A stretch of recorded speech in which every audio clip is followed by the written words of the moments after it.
Alright, my last video, I put a new wheel bearing. It had some play left and right, and now with this fresh bearing, it is nice and tight. There's no movement whatsoever. So that should take care of that issue. But now I need to move on to the ball joint. If you're not sure what a bad ball joint looks like, this is it. It's super loose, and not only that, but it goes in and out in this motion here. It's not supposed to do that at all. Zero movement is what it's supposed to have. So this is a very bad ball joint. This in particular was squeaking really bad. So it's got a snap ring.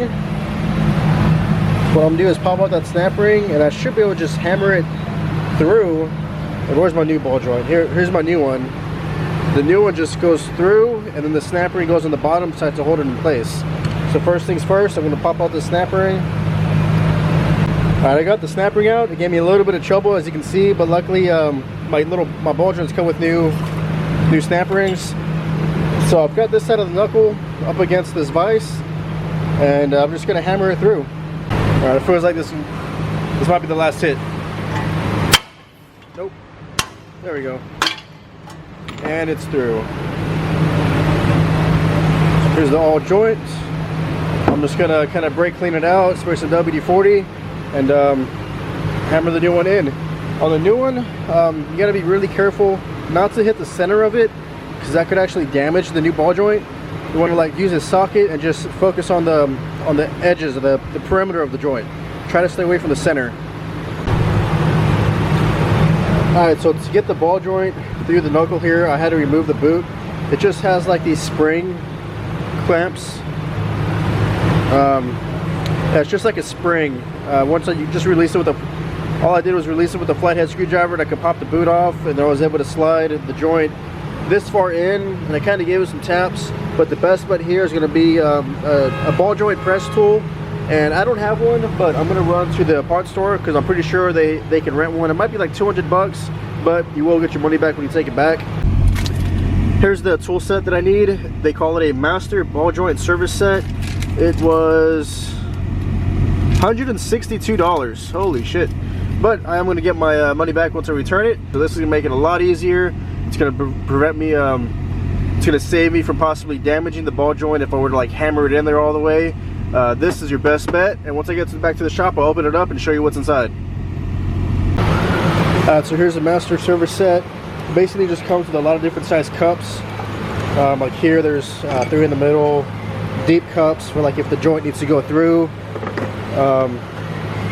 Different adapters. These can actually sit on the cup. Basically you just piece together whatever you need, and it's like a giant C-clamp that presses the joint in there. So I have an extra joint. I'm going to find the right size cup. Too big. Okay, so all I'm going to do is use this deep cup to go on the bottom. It's going to put pressure on the sides of the knuckle, but obviously allow the joint to come through the knuckle. And then I'm just going to slip over the clamp and let the top of the clamp sit on top of the joint. Let me show you what I'm talking about.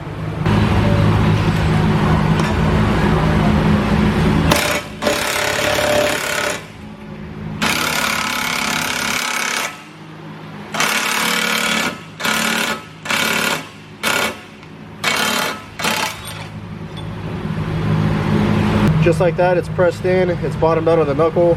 Looks like I have plenty of room to fit the snap ring here. Then once I get the snap ring, I'm going to slip the boot on, get that spring clamp on, and I'm done with this knuckle.